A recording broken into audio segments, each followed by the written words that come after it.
Hello and welcome to the No Balls Podcast. I'm your host, Patrick McDonald, with me co-host Sheldon Kaufman. Today is a review episode of the top 50 list that I just released. In this episode, I'll give a little bit more explanation of certain criterias, why certain things were ranked the ways that they were, and probably just a little more insight into the top 50. It, I think is very important. You see a ton of lists out there, and people just say, "Hey, these are my guys." They don't tell you how they come to certain conclusions. I think it's important for the discourse to, show your work a little bit, and especially if you're going to get things right and you're going to celebrate when you're right. I feel like you have to be right for the right reasons sometimes. So here, it, here we are. Uh, General style of this. Finn was going to be here for this episode. He can't be here. He sent in some questions. Sheldon has some questions prepared for me. At the end, I'm actually going to have a couple questions for Sheldon, although they might just get answered with his questions. So, either way, fire off the first question. I think we handpicked this one pretty well to start the episode. All right, so this is like a tier question. I was looking at it. I want to know what separated the tier 1 and tier 2 players, cuz when I saw like KD and Tatum in the tier 2, I was a little surprised. And I also saw like the Montes Sabonis as a tier 1 player. I would think that Tatum and KD would be in that tier as well, so I was just wondering like how you made Okay. that criteria. Did I say Sabonis was a tier one? I thought I said he is a tier two for me. I may have Oh, misspoke in the video. sorry. Yeah, okay. I was making sure No, because I it was. was on. It's on the Instagram. It's the tier 1, but Let me but see. still, but still, Oh, you're but right. still. Um, my question still does stand because I would consider KD and Tatum maybe in that tier 1 of players. So I guess yeah. What was the criteria for the tier 1 and tier 2? Yeah. So for me, if you're going to be a straight up number one option on a championship level or a competing team, you're going to have some combination of great scoring and great passing ability. Um, KD, I know he missed it. Um, the criteria, the tier one criteria, right? Tier one, tier two, and tier three, I think, were the only real ones that I set out criterias for. Um, Tier four, tier five, those are guys who missed tier three pretty significantly, right? Tier one, guys with 30% or higher assist rates, guys with 25% or higher usage rates, and greater than league average shooting percentage, right? So they are efficient, they're high volume, and they're good passers, or at least volume passers. Kevin Durant missed it by passing by a significant margin. Um, Tier two guys were guys that I felt like if I was really pushed, I could maybe make a case for them to work their way into tier one. So if I Okay. started with my tier one filter, um, I would end up with 9 players: Jokic, Brunson, Antetokounmpo, LeBron, Luka, Devin Booker, Trey, Embiid, and Ja Morant. I ended up with that was Ja Morant in 9 games played. That's why he didn't end up in there based off of that sample size. I ended up with 4 other guys in tier one. Uh, One of them was Steph Curry. He missed it by assist rate. There was an argument that I had in the video that, hey, Draymond Green's assist rate uh, increases significantly when Steph Curry's on the floor, and it goes down when Steph Curry's off the floor. And you can see that within the game, right? So I'm not going to purely take these raw numbers and say, this guy qualifies as this, so he must be this, right? Steph Curry, I could rationally make the argument that, hey, he's clearly improving his team's playmaking ability. Donovan Mitchell was shy as a facilitator. Um, I made the argument, hey, when Garland's on the floor and Donovan Mitchell's playing point guard, everything else looks fine.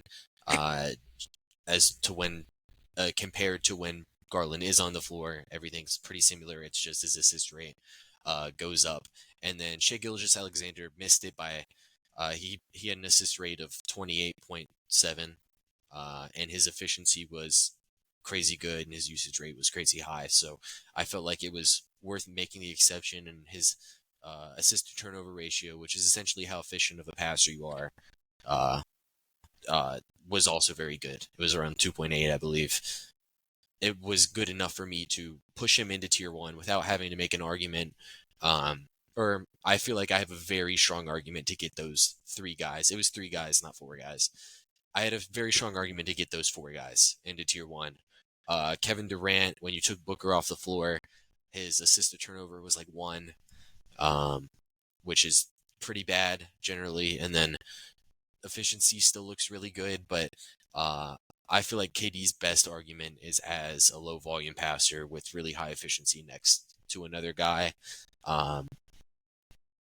That gets him there. And then Tatum, I have more concerns about his individual scoring game. He's still pretty efficient. He was, I believe, he met the efficiency criteria and the usage criteria, and the assist rate was around 22%.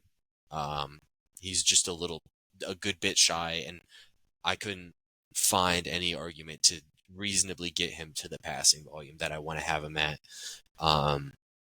So that's why Tatum didn't make it. There was actually a fourth guy, Tyrese Halliburton. He was 1.1% of usage rate shy. His efficiency was there. Tyrese Halliburton was possibly the best. Out of every tier 1, 2, and 3 player, he was the highest volume passer and the most efficient passer. So I have a very strong argument for Tyrese Halliburton as a tier 1 guy. And then the graphic mistake, Sabonis. Sabonis is the highest tier 2 guy when I evaluated tier 2 guys. So if that answers why KD and Tatum didn't make it, that's why they weren't there. Tatum, it's just really hard for me to get him there as a volume player.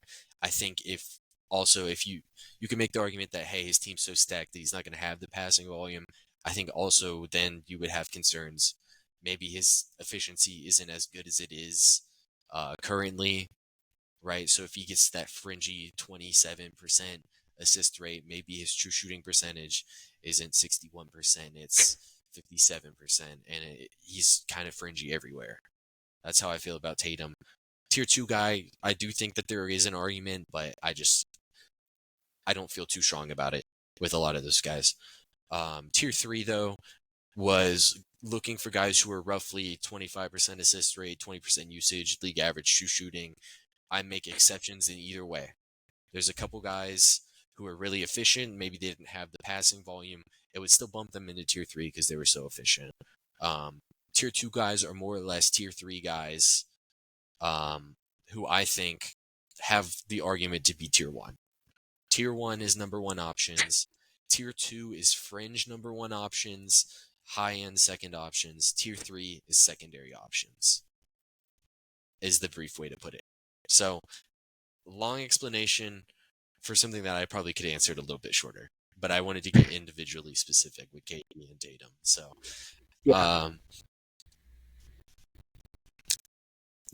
I guess next question.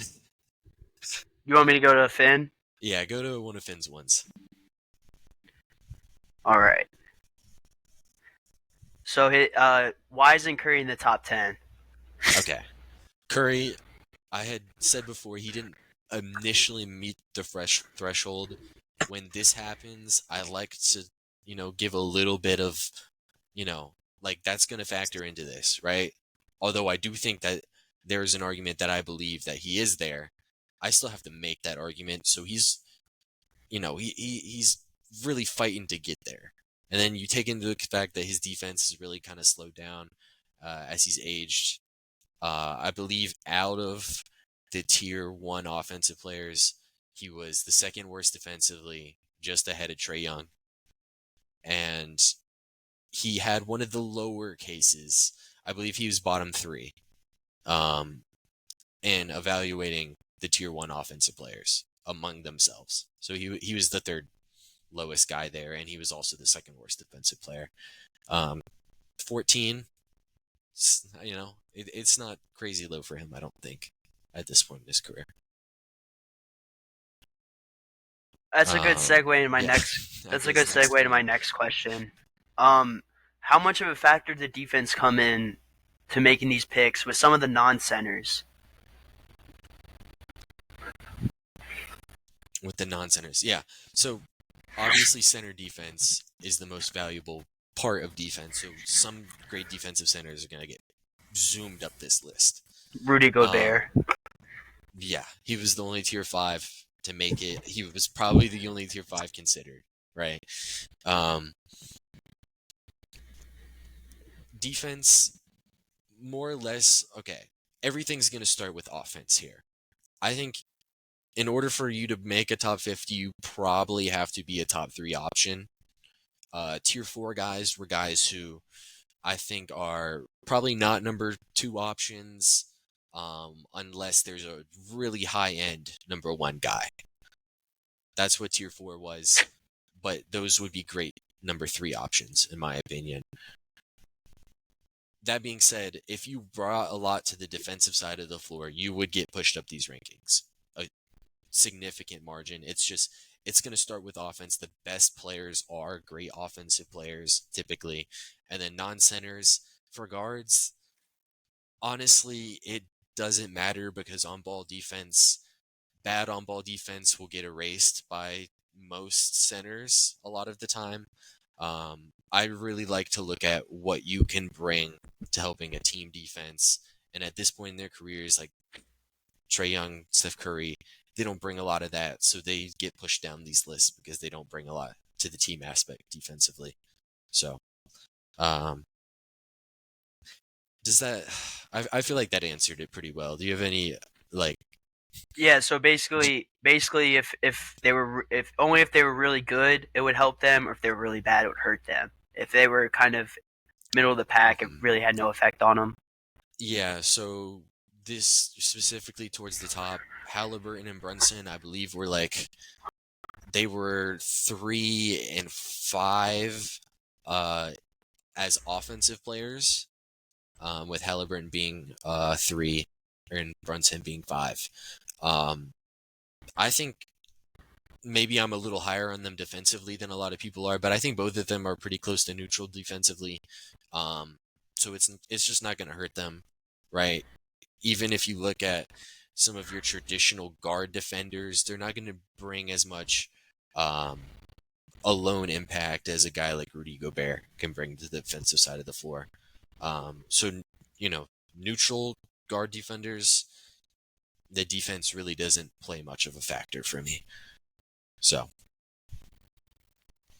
I'm gonna go to Finn for this next question. Why is Cat so low? Would have thought he was in the top 20. So why do you not have Cat in the top 20? At least, or at least, where'd you have him? yeah, okay, I can get to the Cat. So Finn, it's worth saying he's saying this as a Knicks fan. I like Karl-Anthony Towns. It's been really fun watching him play basketball to start the season, although they're not letting him shoot enough.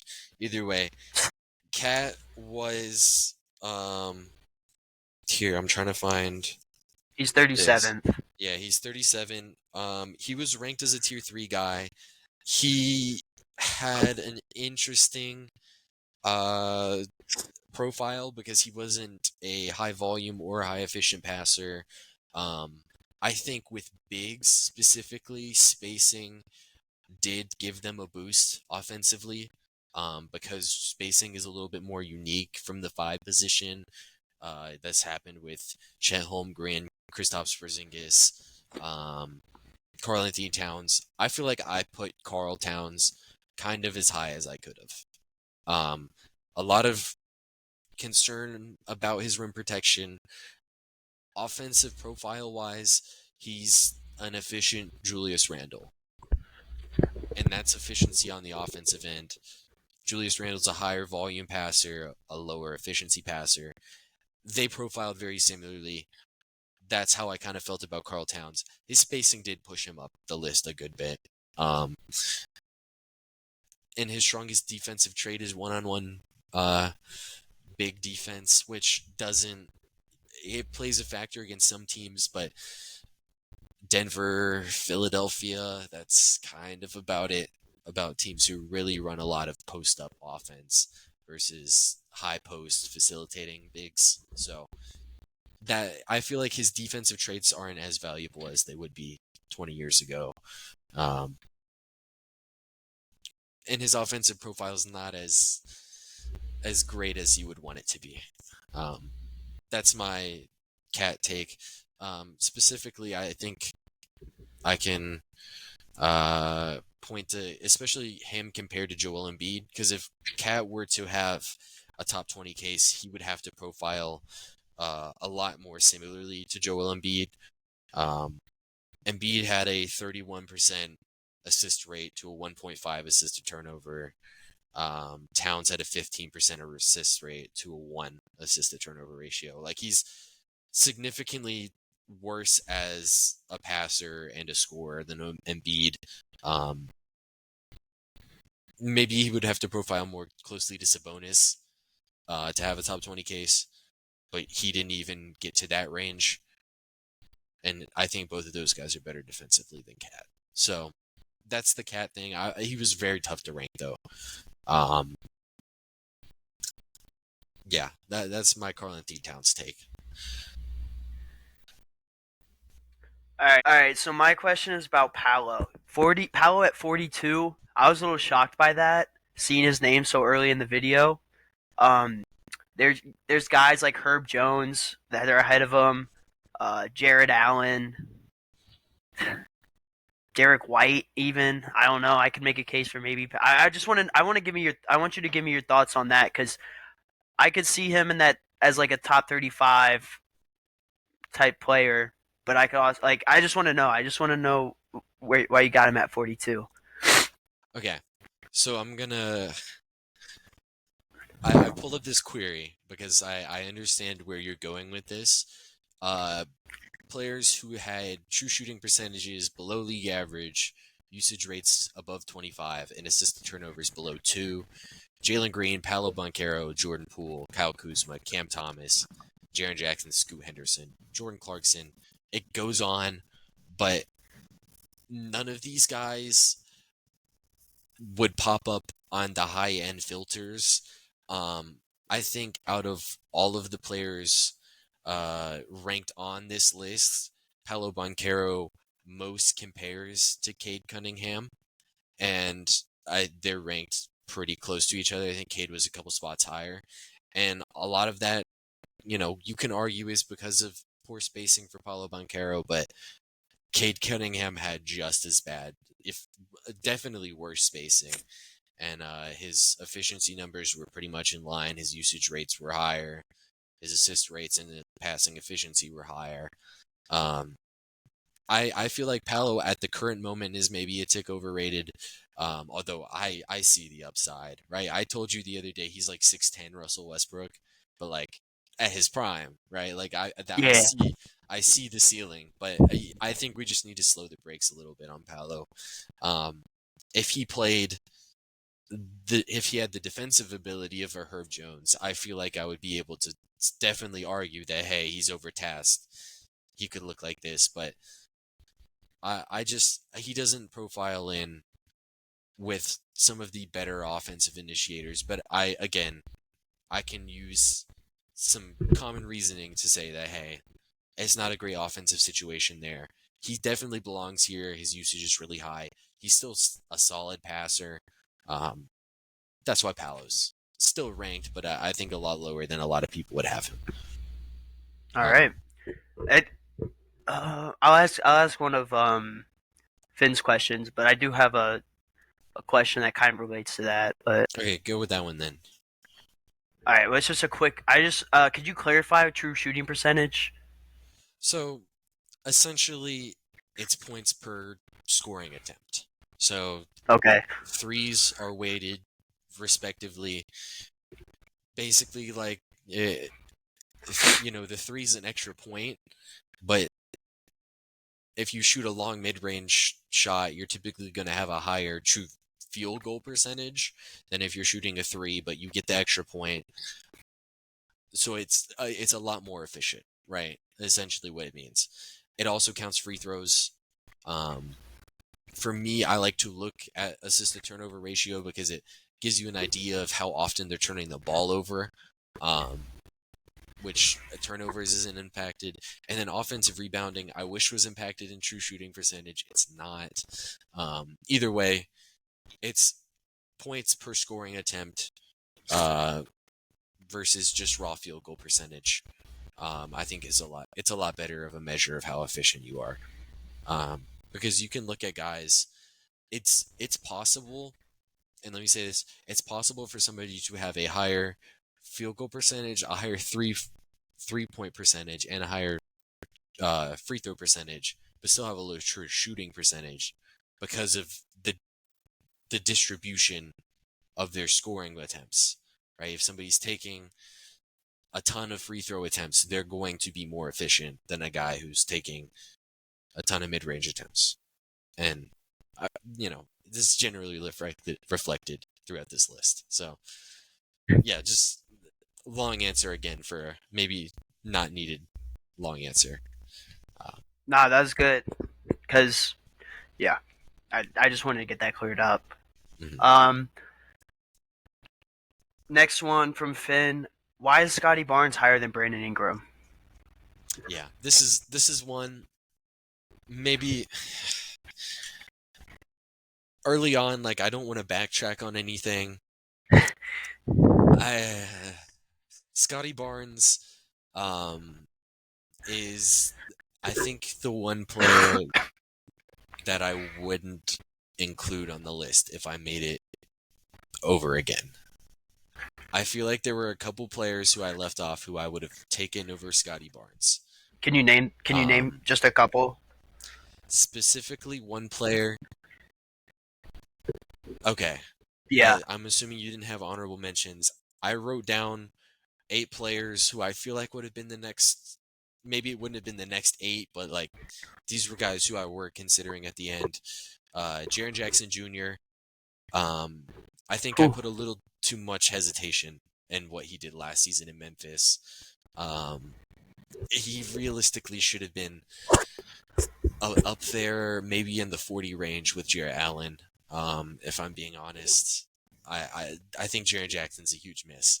Other than that, I don't think I would have put any of these guys in the top 50. I think I would have just put Jaren Jackson a lot higher and moved Scotty Barnes out and kept the rest of the list pretty consistent. Other guys who I was considering, who I think I would have put over Scotty Barnes, maybe not all of them, OG Anunoby, Drew Holiday, and Mikal Bridges, Alperen Sengun, Bradley Beal, DeJounte Murray, Darius Garland, Austin Reeves. Garland, maybe I could have snuck onto the list. I had him as a tier 4 guy. I think I was a little too cautious with him on injury stuff. I feel like Garland should have probably snuck on the back half of the list. Beal, Murray were the only tier 3 guys not ranked. And Alperen Sengun, he was, interestingly, when I ranked tier 3 guys, Alperen Sengun fell in line with facilitating guards rather than the big man tier 3 guys, because the big man guys I was considering for tier 3 were Chet, KP, Cat, Anthony Davis, Jaren Jackson Jr., Julius Randle, Wembanyama. Like, Alperen Sengun profiles a lot more similarly to some of the playmaking guards. But those are just honorable mentions. I feel like I would have maybe moved Scotty Barnes a little bit down, especially because he has a lot of the concerns that I have for Paulo Banchero and Cade Cunningham's efficiency without having the crazy high usage that those guys have, and not even profiling as a amazing passer, although I think he's a very solid one. I feel like Scotty Barnes should have maybe fell at 55 versus the 47 I think I had him at. So that'll answer Finn's question. You could say that I'm agreeing with him. So. All right, this next one is from me. I was surprised to see KD at 15. I was surprised that he wasn't in the top 10 or at least like 12 or 11. So I just want to know, like, why the likes of Curry, Donovan Mitchell, even Tyrese Halliburton. Yeah. So here, I'll make the argument for Kevin Durant because he was a tier 2 guy, so I do think that there is an argument for him. I'd mentioned tier my tier 1 threshold. Kevin Durant, he had to meet league average true shooting percentage, which is about 57%. Kevin Durant was 63%. That's great. He makes it there if that's the only thing I'm looking at. Usage rate, he makes it 28% versus 25%. He would have been the second lowest, I believe, tier 1 guy if that was the case, only ahead of Halliburton. And then if you just look at passing volume, I think even including most of the tier 2 and tier 3 guys, Kevin Durant would have been one of the lower guys at just 21.3%. And then he is one of the least efficient guys passing wise, 1.5 assist to turnover ratio. It's really hard for me to make the argument to get him there as a passer. And then, like I said, I can use some common reasoning with these statistics and say, hey, when I watch Kevin Durant play, he's still an amazing scorer, right? I know that, like you said in our Suns episode, he gets the most quiet but somehow noisy 28 points a game. A lot of it, last season, his assists, we talked about in the Suns episode, like Devin Booker was the guy there. Kevin Durant's assisted field goal rates went up a ton. I just don't think he's so much a driver of a number 1 type offense, although I do think you could have an amazing offense with him as the number 1 offensive player. It's just I think you would need a lot more help doing it. I mentioned earlier, you take Booker off the floor, Kevin Durant, his volume gets a little higher as a passer, but he's just a horribly efficient passer. Like, it's just not good enough. Maybe that's a stronger argument, but I think I like him more face value with everything as it is. That's how I feel about Kevin Durant at this day and age. He did get pushed up a little bit for his defensive ability because I believe out of all the tier 2 guys, he's one of the better guys. Maybe he was behind Tatum, he was behind Sabonis defensively. Kawhi Leonard and Paul George. I believe he was probably ahead of all the other tier 2 guys defensively. Murray, yeah, he was the number 4 defensive tier 2 offensive player, which is a crazy weird way to word it, but I have more concerns about his creation for teammates. Short answer.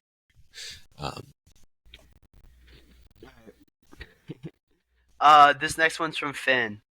Hold on. Why do you have Chet Holmgren ranked above Williamson and Porzingis? Yeah, Chet. Okay, I understand. The maybe hesitancy on Chet, because I have to pull up a Bigs filter to get this. He had Porzingis, and who else was he concerned about? Zion. So he was a couple spots ahead of Zion. I did say that Zion is definitely a better offensive player. I think I had Chet as a tier 4 guy and Zion as a tier 2 guy. Chet is just ridiculously efficient.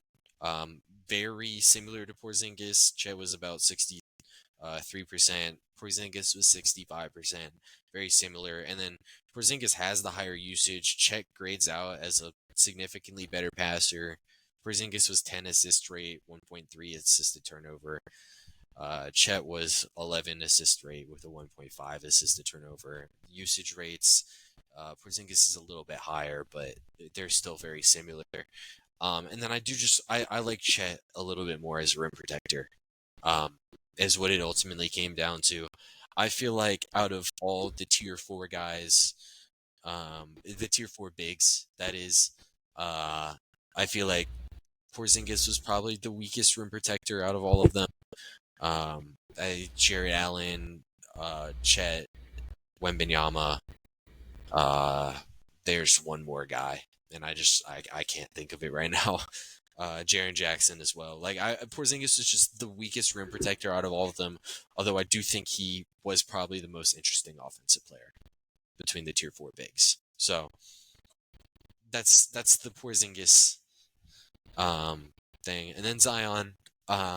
Zion, we had our old take about Zion. I am concerned about the team fit, specifically defensively, with the type of bigs that you have to play next to Zion. I feel like for Zion to work on the offensive end, you kind of have to cook your defense.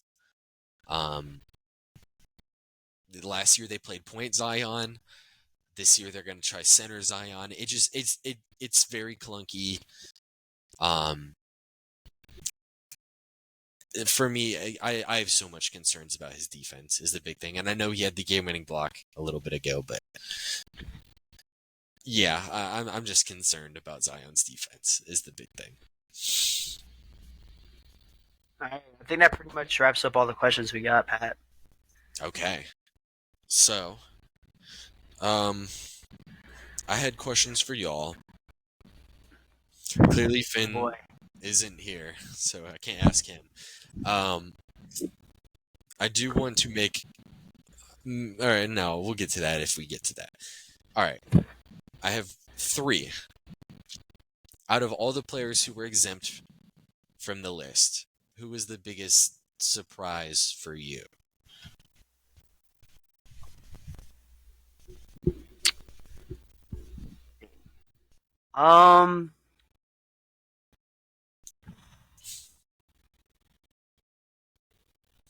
Hold up.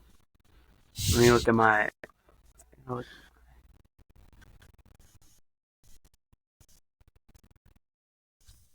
Put me on the spot, Pat. All right. I gotta give me a sec. I gotta think of all the people that were left off. I'll say Darius Garland. I was surprised Darius Garland. Yeah. I think yeah, I think I kind of. Yeah. I like Darius I Garland. backtracked a little I'll say bit. Darius Garland. Yeah. I think him and Jaren are the only 2 players that, looking back on it, I probably should have had them. Other than that, I feel very happy with how the list is now. Yeah. This will be a little bit easier for you to answer on the fly. Out of all the players who were on the list, who did you feel specifically was too low? I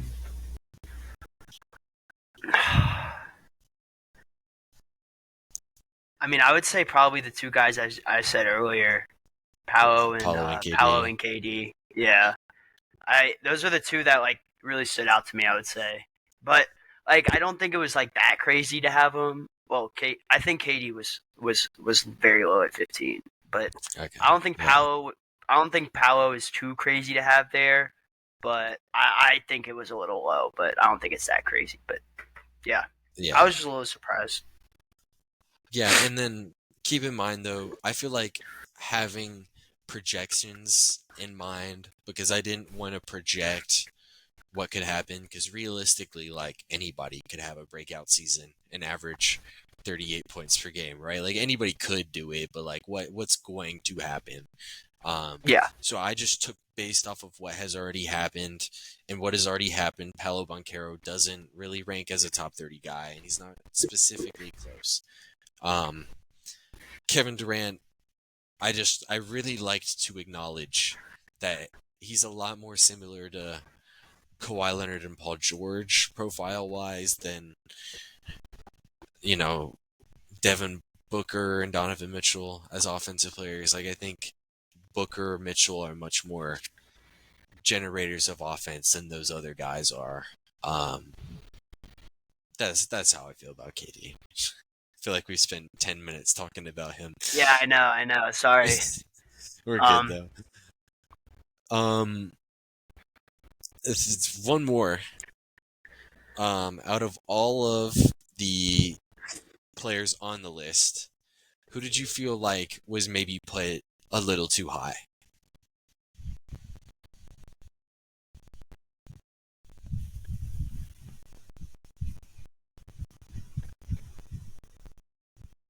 Hmm.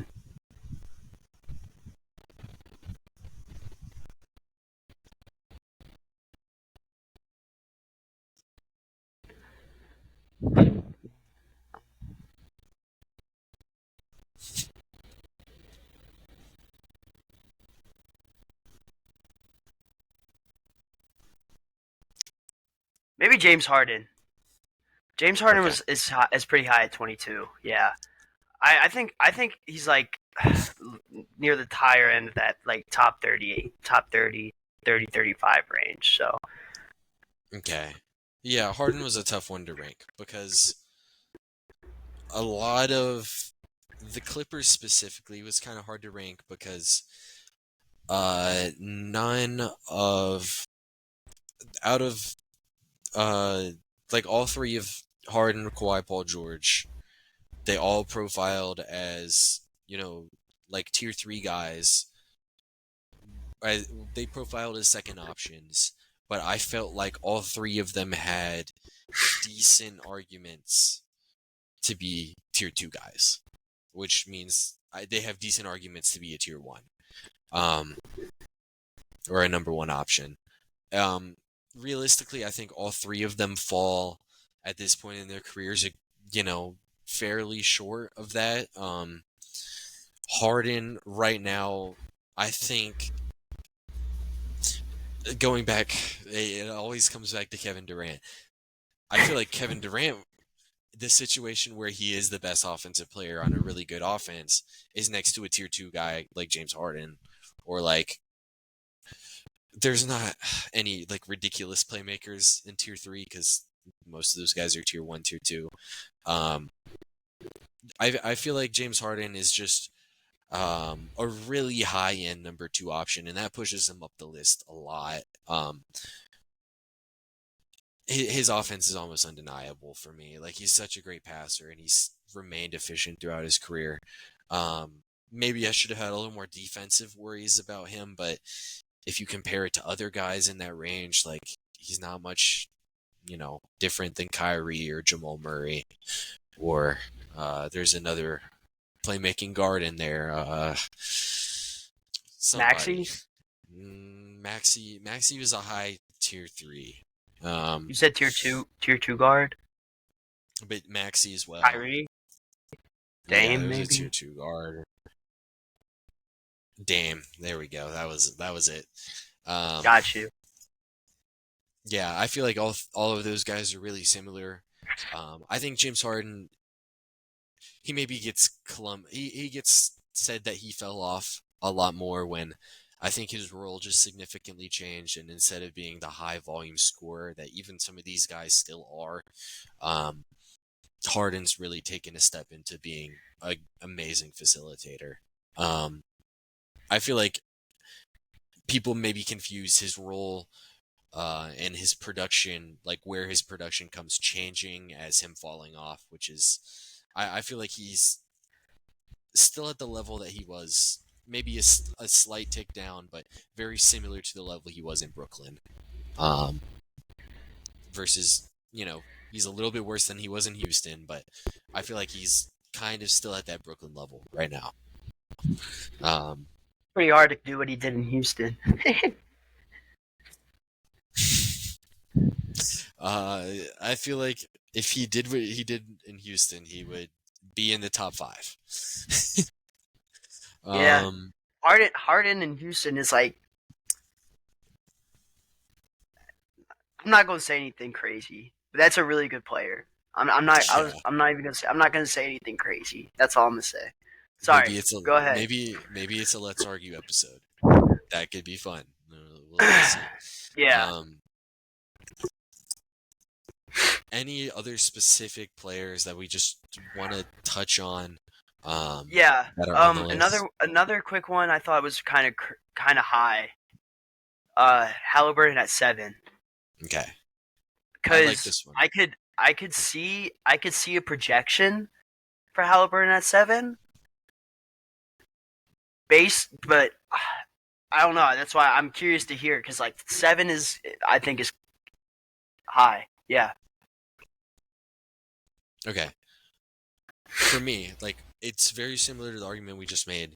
For me, he's super James Harden, right? Okay. Okay. Here I can pull up guys, um, with high assist rates who played, uh, 20 minutes or higher a game. Okay. Yeah, Tyrese Halliburton. I believe he was out of anybody beside who played 20 minutes a game or more. He was like one of the 10 most efficient passers, I think, or he was one of the 3 most efficient passers, just behind Tyus Jones and Chris Paul. And then he had the highest passing volume out of any player, right? Crazy good stuff. James Harden and Tyrese Halliburton are like these really high volume, really efficient passers who also are really efficient. I think their efficiencies were about the same, and usage rates for both of them are relatively low to other high end offensive players. But they're so efficient as scorers. They're such great high volume passers, and they're such good efficient passers that it's just a really good driver of offense for them. Um, I'll play the contrarian to myself here. If I am going to make an argument against Tyrese Halliburton, it would be that among their all of the tier 1 guys, and even probably some tier 2 guys, Tyrese Halliburton's on-off offensive rating last season was one of the lower ones, although it was still a 4.7, a plus 4.7.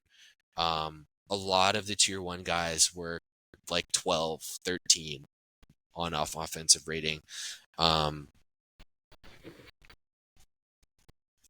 had a very good argument. I went over it before the show, for why I kind of shed a blind eye there.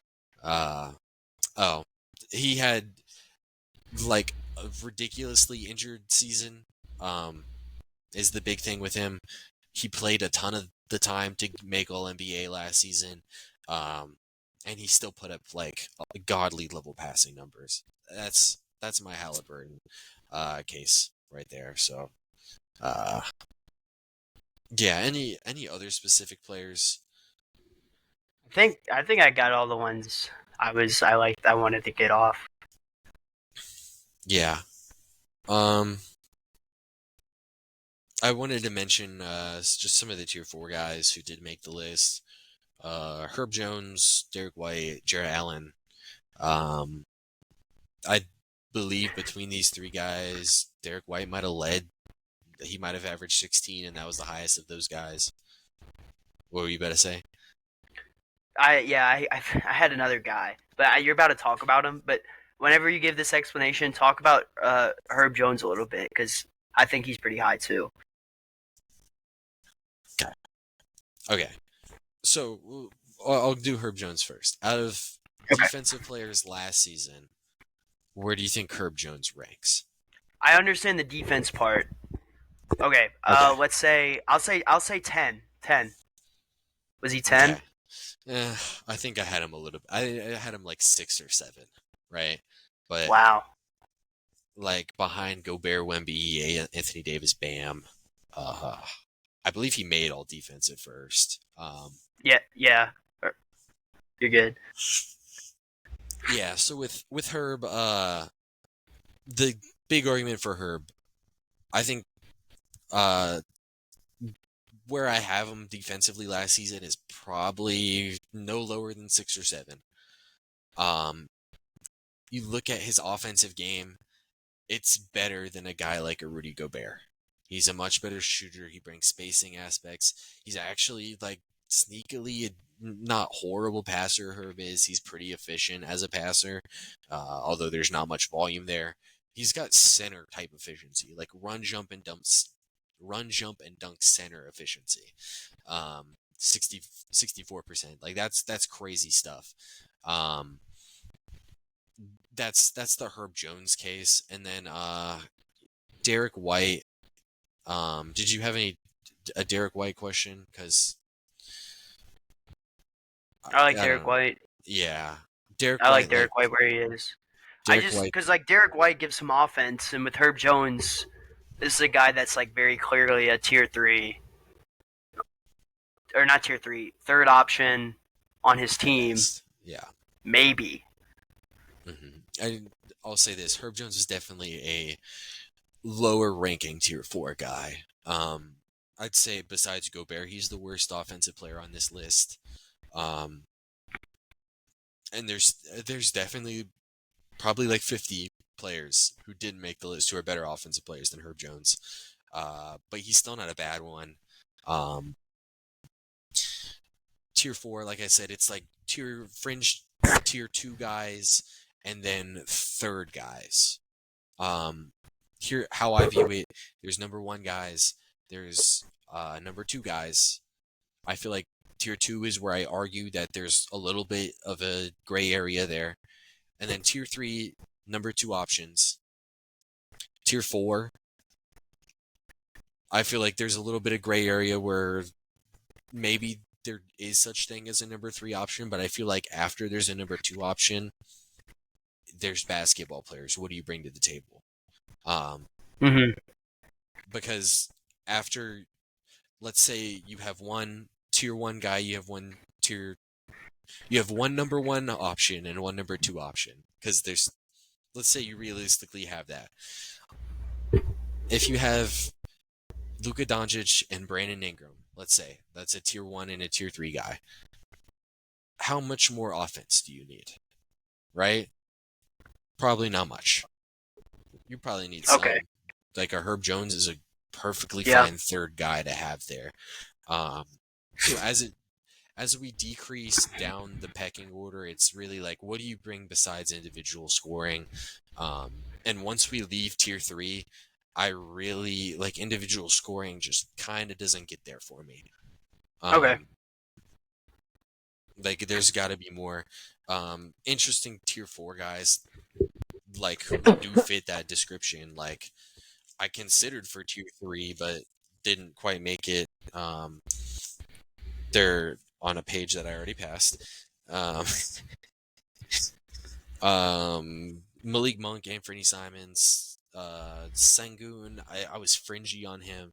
CJ McCollum, Darius Garland, who I do think I would have had as tier 3. Julius Randle. Yeah, like these guys just kind of, their offense. What? Nah, bro. Fucking Miles Bridges hit a 30 shot, and it was just crazy. Like, it was a fading three. My bad. You're good. Yeah. So once we get past I don't think he's a number 2 guy. Like, I really need an all-around game from you. Is what I feel like. And like I said, all the guys who I think could be number 2s made the list. Right? Besides Bradley Beal, and DeJounte Murray. Because I think they're lower end guys who don't bring a lot defensively. You can argue Murray does, but I don't think. Maybe we're a little past that. Any other individual players that we do want to talk about? I'm good. I think I got all my questions off. All right. This was a fun one. I want to give one player shout out. Because he Kuzma. popped up with, no. When I go to do the filters to just kind of generally see where guys are, he profiled very similarly to like Jamal Murray, Desmond Bain, Tyrese Maxey, guys like that. Colin Sexton, I've mentioned this to you. Wow. Weirdly, yes, matches the criterias. Reason he's not included. Applying reasoning to it. It's literally all just setting up Larry Markkanen as a passer. His passing previously in his career hadn't been very good. You go and watch it in film, it's like, oh my god, he's a Larry Markkanen merchant. But like, I hate saying that because it's a dumb argument, but like, there's some truth to it. Because if not, he has a really interesting case to actually be on this list, when he's probably a top 100 guy. Yeah, Colin Sexton, a very interesting player. And